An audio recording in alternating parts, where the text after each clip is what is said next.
லக்ஷ்மிபுரம் அப்படிங்கிற ஒரு அழகான கிராமத்துல வீரையா சூரம்மா அப்படிங்கிற தம்பதிகள் அவங்க பிள்ளைங்களான ராஜ ஜோதி கூட வாழ்ந்துகிட்டு இருந்தாங்க.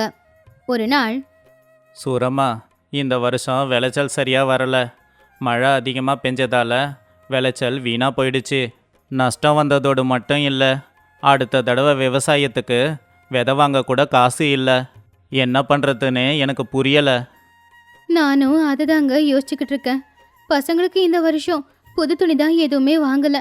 ஆனா வயிறார சாப்பாடு கூட போட முடியுமா இல்லையான்னு எனக்கு ரொம்ப பயமா இருக்குங்க.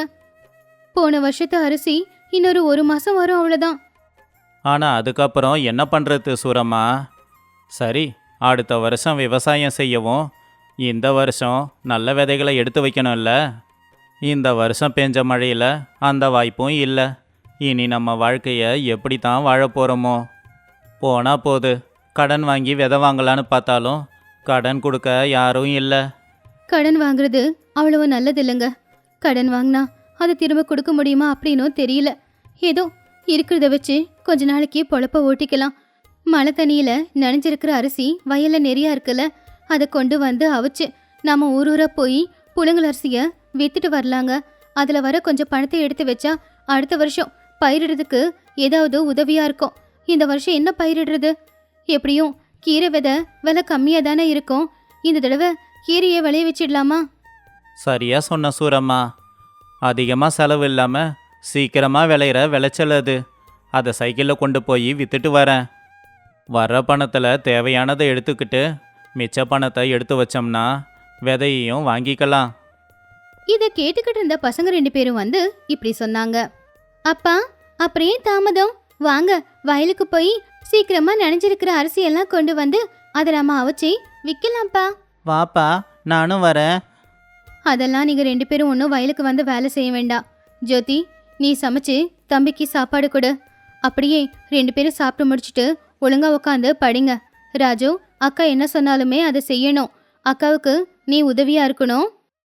அப்படி சூரம்மா வீரையா 2 பேரும் வயலுக்கு போய் மழை தண்ணியில நனைஞ்சிருந்த அரிசியெல்லாம் கொண்டு வந்து அதை அவிக்க ஆரம்பிச்சா. இன்னொரு பக்கம் ஜோதி, ராஜு 2 பேரும் அவங்க அப்பா அம்மா சொன்ன மாதிரியே நல்லபடியா வீட்டு வேலை செஞ்சுக்கிட்டு படிச்சுக்கிட்டு இருந்தாங்க.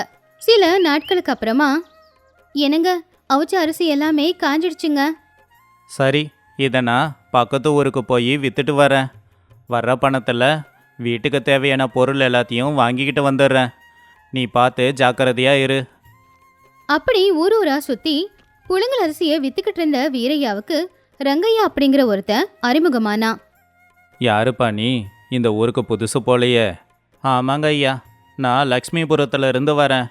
கொஞ்ச நாளுக்கு முன்னாடி அதிகமாக மழை பெஞ்சதில்ல, அதில் நனைஞ்ச அரிசியை புழுங்கல் அரிசியாக்கி விற்கிறேன்.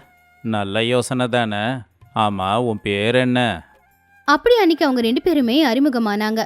ரங்கையா அவனுடைய வீட்டில் இருக்கிற நனைஞ்ச நெல்லை கொண்டு வந்து அதையும் வீரையா கிட்ட கொடுத்து புழுங்கல் அரிசியை மாற்றி அதுக்கு கொஞ்சம் பணம் கொடுத்தான். அப்படி அந்த அறிமுகம் நட்பா மாறுச்சு. எவ்வளோ நேரமாக காத்துக்கிட்டு இருக்கேன் ரங்கையா உனக்காக. ஏன் இவ்வளோ நேரமாச்சு? ரொம்ப நேரம் ஆயிடுச்சுன்னா ஊரில் என் பொண்டாட்டி பிள்ளைங்க காத்துக்கிட்டு இருப்பாங்கல்ல. நான் போகலன்னா என் பொண்டாட்டி சாப்பிடவே மாட்டா. சரி, இந்தா, இதெல்லாம் எங்கள் வயலில் விளைஞ்சது. இன்னையிலிருந்து இந்த வியாபாரமும் ஆரம்பிச்சிருக்கேன். ஆமாம், என்ன நான் பேசிக்கிட்டே இருக்கேன், நீ என்னமோ கவலையில் இருக்கிற மாதிரி தெரியுது. ஒன்றும் இல்லை வீரையா, இன்னைக்கு ஒரு பெரிய சண்டை. விதை வாங்க பணம் இல்லாமல் ஒருத்தர்கிட்ட கடன் வாங்கியிருந்தேன். அவன் வந்து இன்னைக்கு பஞ்சாயத்தை கூட்டி என் மானத்தை வாங்கிட்டான்.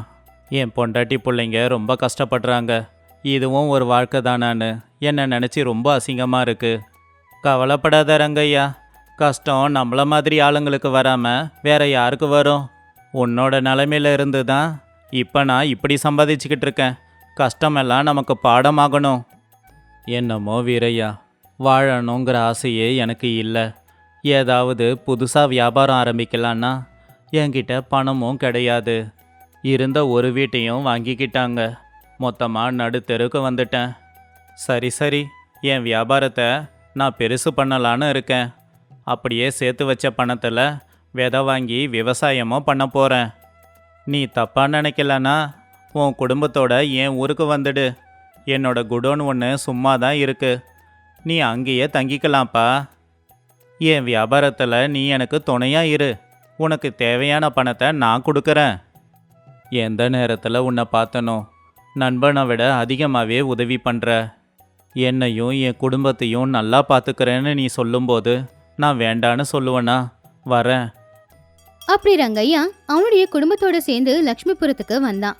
ரங்கையாவோட பொண்டாட்டியும் வீரையாவோட பொண்டாட்டியும் வயல்ல கொஞ்சம் இடத்துல கீரைய நல்லபடியா விளைய வச்சாங்க. இப்படியே வருஷங்களும் ஓடி போச்சு. ரங்கையா வீரையா பிள்ளைங்களும் வளர்ந்துட்டாங்க. அதனால 4 பேரா சேர்ந்து கூலி வேலைக்கு போகாம விவசாயம் தான் செஞ்சுக்கிட்டு இருந்தாங்க.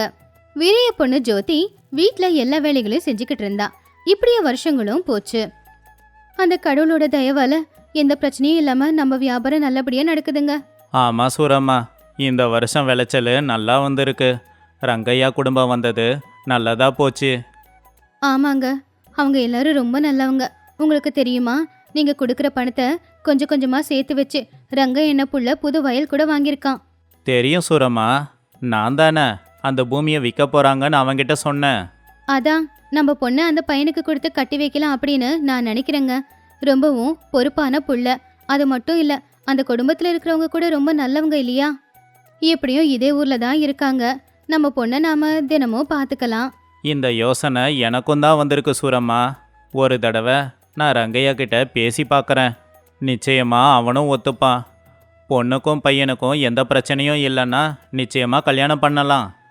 இப்படின்னு சொல்லி வீரைய பொண்ணுக்கும் ரங்கையா புள்ளைக்கும் கல்யாணமும் பண்ணி வச்சுட்டாங்க.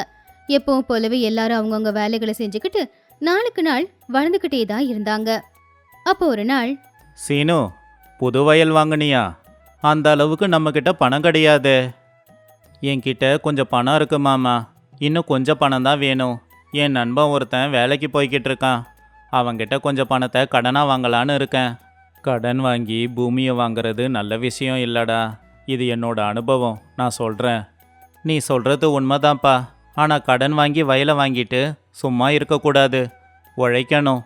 அதுக்கப்புறம் கடனை தீர்க்கணும். உன் விஷயத்தில் அது நடக்கலை. அப்போ சூழ்நிலை சரியா இல்லைப்பா. இப்போ அப்படி கிடையாது. விவசாயம் மட்டும் இல்லை, நான் 2 மாடையும் வாங்கியிருக்கேன். அந்த மாட்டுப்பாலை விற்று பணம் சம்பாதிக்கிறேன்ப்பா. கடனை பற்றி யோசிக்காதீங்க, நான் பார்த்துக்கிறேன். அப்படி யார் சொன்னாலும் கேட்காம சீனு கடன் வாங்கி புதுசா ஒரு வயல் வாங்கி அதுல விவசாயம் செஞ்சுக்கிட்டு இருந்தான். அப்போ ஒரு நாள், சூரம்மா, பண்டிகை வரப்போகுது. நம்ம பொண்ணுக்கும் மாப்பிள்ளைக்கும் ஏதாவது வாங்கணும். அதை பணமாக கொடுத்தா அவங்க கடனுக்கு பயன்படும்ல. இந்த வருஷ விளைச்சல் பணம் வந்திருக்கு. இதோ இதை பத்திரமா எடுத்து வை. பண்டிகை அன்னைக்கு மாப்பிள்ளை கிட்ட கொடுக்கலாம். சரிங்க அப்படின்னு பத்திரமா அந்த பணத்தை எடுத்து வச்சா சூரம்மா. அடுத்த நாள் காலையில, அப்பா, ஒரு நல்ல செய்திப்பா, உங்க மருமக வாங்கின கடன் தீந்துடுச்சு. சந்தோஷம்மா. ஆனால் மாப்பிள்ளைக்கு அவ்வளோ பணம் ஏது? வேற எப்படிப்பா, அதான் பால் விற்கிறாருல்ல, அந்த பணத்தை செலவு பண்ணாம எடுத்து வச்சுக்கிட்டே இருந்தோம். நேத்திக்கு எங்களுக்கு தேவையான பணமும் கிடைச்சிருச்சு. அதனாலதான் அதை கொடுத்து நாங்க கடனை தீர்த்துட்டோம். இப்படி கொஞ்ச நாளுக்கு அப்புறமா பண்டிகை நாளும் வந்துடுச்சு.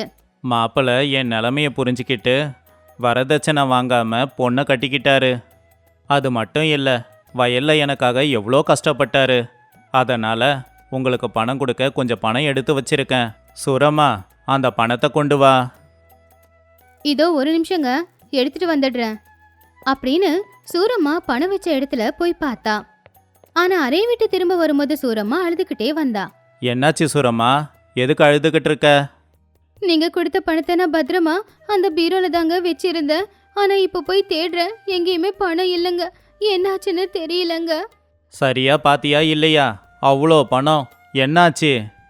ஐயோ கடவுளே, நான் கஷ்டப்பட்டு உழைச்ச பணம் போச்சா? வீரையா, பதட்டப்படாத. நீ கஷ்டப்பட்டு சம்பாதிச்ச பணம் அது எப்பவும் உன்னை விட்டு போகாது. அது நிச்சயமா உன்கிட்டயே வந்து சேரும். தங்கச்சிம்மா, புதுசா வீட்டுக்கு யாருன்னா வந்தாங்களா? இல்ல அண்ணன், நம்ம 2 குடும்பத்தை சேர்ந்த ஆட்கள் மட்டும் தானே நம்ம வீட்டுக்குள்ள வருவாங்க. வேற யாரும் வர மாட்டாங்க. பணம் என்ன ஆச்சுன்னு எனக்கு ஒன்றும் புரியலண்ண. யாரும் வரல. ஆனா அன்னைக்கு சீனு தான் பணம் இருக்கிற அறைக்குள்ள போனதை பார்த்தேன். டேய் ராஜு, அப்படி பேசக்கூடாது. மாப்பிள்ளை ஏன்டா நம்ம பணத்தை எடுக்க போறாரு? ஆமா அத்தை, நான் அந்த அறைக்குள்ள போனேன். ஆனா மாமா சொன்னதால தான் போனேன். அந்த அறையில இருந்த புது கோடாலியை எடுத்துட்டு வான்னு சொன்னாரு. அதுக்காகத்தான் நான் போனேன். நான் பணம் எடுக்கல அத்தை. இப்படி கொஞ்ச நேரம் பேசினதுக்கு அப்புறமா அவங்க அவங்க வீட்டுக்கு போயிட்டாங்க. ராஜு அப்படி சொன்னப்போ நான் அவனை அதட்டுனதா. ஆனா எனக்கு கொஞ்சம் சந்தேகமா தான் இருக்கு. இப்பதானே மாப்பிள்ள மொத்த கடனையும் தீத்தாரு. அவ்வளவு பணத்துக்கு என்ன பண்ணாரு? பணத்தை பாக்குறவங்க யாரா இருந்தாலும் அவங்களுக்கு ஆசை வரும் தானே. என்னமோ நீ சொல்றது உண்மையா இருக்கலாம். வயல் வாங்கி கடன்ல இருக்கிறவனுக்கு பணத்தை பார்த்ததும் ஆசை வந்திருக்கலாம். ஆனா அவங்க அப்படி பண்ண மாட்டாங்கன்னு நினைக்கிறேன். உண்மையிலேயே நம்ம பொண்ணு சொன்ன மாதிரி பாலை வித்து கூட கடன் அடைச்சிருக்கலாம். எதுவும் தெரியாம நாம பேசிடக்கூடாதுல்ல. இப்படியே சில நாட்களும் போச்சு. ரங்கையா வீரையா 2 பேரும் வீட்டுக்கு நடுவுல வரதும் போறதும் நின்னு போச்சு. ஜோதி கூட அவங்க அப்பா அம்மா கிட்ட பேசுறத குறைச்சிக்கிட்டா. இப்படி 2 குடும்பமும் உடைஞ்சு போச்சு. பொண்ணு நினைச்சு அடிக்கடி சூரம்மா கவலைப்பட்டாலும் பணப்போன அந்த கவலையிலிருந்து மீண்டு வர முடியாம பொண்ணு பார்க்க போகல சூரம்மா. ஒரு நாள் சூரம்மா ஒரு பூச்செடி நடலாம் அப்படின்னு வீட்டு தோட்டத்துல போய் பள்ளம் தோண்டும் போது, ஏங்க கொஞ்சம் இங்க வரீங்களா? என்னாச்சு? ஏன் அவ்வளோ பதட்டமா கூப்பிட்ட? இங்க பாருங்க, இது நம்ம புள்ளியோட சட்டை. இந்த சட்டையில இவ்வளவு பணத்தை வச்சு யாரும் இங்க புதைச்சு வச்சிருக்காங்கங்க. என்ன இது பணம்?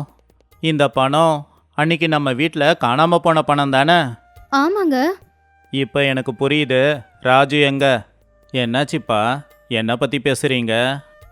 இங்க வாடா. இது நீ பண்ண வேலை தானே? ஏன் பணத்தை ஒளிச்சு வச்சிருக்க? இந்த திருட்டுத்தனத்தை எப்போ கற்றுக்கிட்ட? உங்களுக்கே தெரிஞ்சிடுச்சு. உண்மை எல்லாத்தையும் நான் சொல்லிடுறேன்ப்பா. கொஞ்ச நாளுக்கு முன்னாடி ராமையா பெரிய பையன்கிட்ட உங்கள் அப்பா சொத்து எல்லாத்தையும் உங்கள் அக்காவுக்கே கொடுத்துடுவாரு போல. உனக்கு எதையும் வைக்க மாட்டாருன்னு சொன்னார். வீட்டுக்கு வந்து பார்த்தப்போ நீயும் அம்மாவும் அப்படி தான் பேசிக்கிட்டீங்க. அதான் அந்த பணத்தை சட்டையில் சுற்றி இப்படி பள்ளம் தோண்டி புதைச்சேன். நான் வளர்ந்ததுக்கப்புறம் எனக்கு பயன்படும்னு நினச்சேன். ஏன்டா இப்படி பண்ண? நீ இப்படி பண்ணுவேன்னு எதிர்பார்க்கல. நீ பண்ணது எவ்வளோ பெரிய தப்பு தெரியுமா? எனக்கு அது அப்போ தெரியலப்பா. ஒரு நாள் புரிஞ்சுது. நான் ஒரு நாள் ஆபத்தில் இருக்கும்போது பெரிய பையனை பார்த்தும் பார்க்காம போயிட்டாரு. அவர் என்னை காப்பாற்ற முயற்சி பண்ணலை. ஆனால் சீனு என்னை பார்த்ததுமே காப்பாத்தனா. அப்போ தான் யார் எப்படிப்பட்டவங்கன்னு நான் தெரிஞ்சுக்கிட்டேன். என்னை மன்னிச்சிடுங்கப்பா. உங்ககிட்ட சொன்னால் நீங்கள் திட்டுவீங்கன்னு பயந்து தான் நான் இதை உங்ககிட்ட சொல்லலை. சரி, இனிமே இப்படி பண்ணாத. ஒழுங்காக இருக்கணும்.